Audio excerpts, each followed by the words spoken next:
Hello and welcome to another update video about QNT. Yeah, overnight after my last update, QNT has pushed higher further, broke now above the previous wave 4 high, and we're now entering a range in which there have been quite a few previous swing highs, quite a long consolidation, but this obviously doesn't show any signs of exhaustion.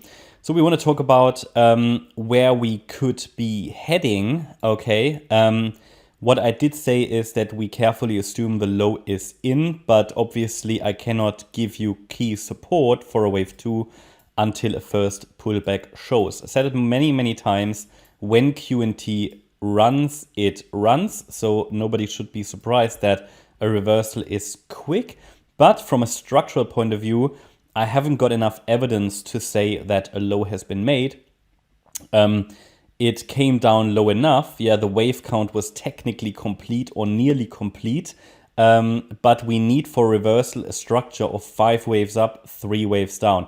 Would still, I shouldn't say I would prefer it to go to $80. It is an ideal target.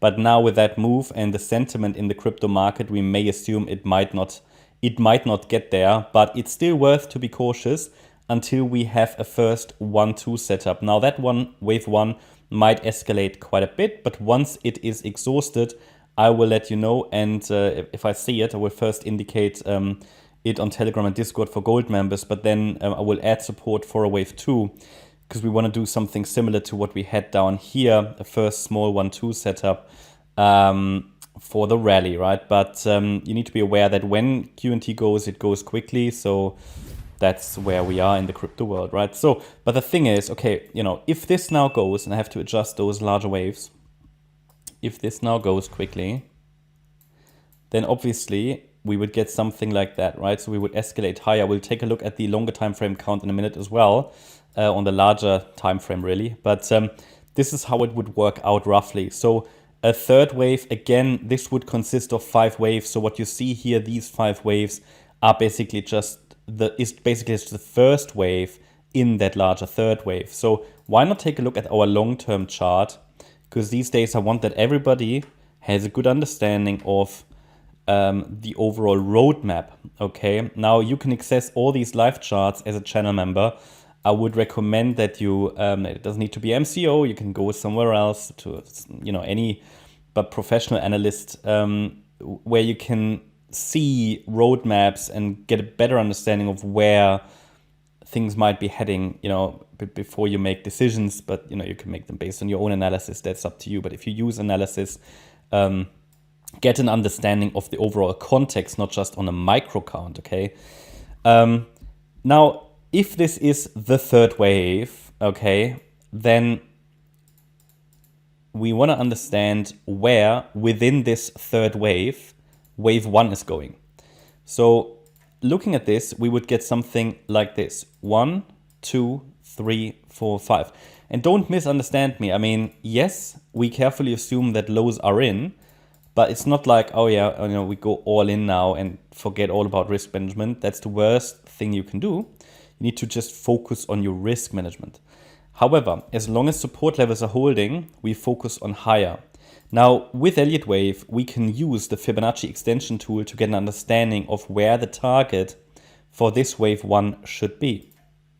And it is typically between the 38.2 extension and the 61.8 extension. So that doesn't mean necessarily anywhere here, but be aware that this could now take us to $161. This is the first level to watch really as a target for this wave 1.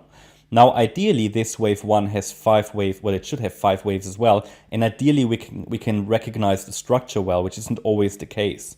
We've seen QNT move directly, like this. So that's just wanna make you aware of 160.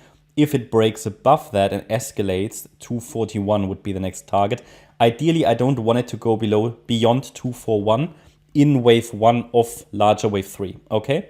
Then we should get a wave 2 pullback. But within this wave 1, there should also be 5 waves, but there's no sign of exhaustion at the moment. So just want to make you aware of that. Very, very important, okay? Very important. Yeah, and that's sort of where we should be heading. I mean, all-time high target, let me see. I mean, for this wave three, roughly $700, roughly. We will be able to specify that further. And then obviously we go higher, okay? But these are sort of the levels to watch.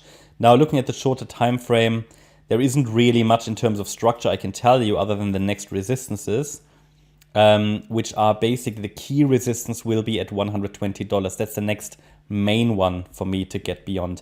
And there's no indication of exhaustion, but I would use the 50% retracement level, which is now at $95 as micro support.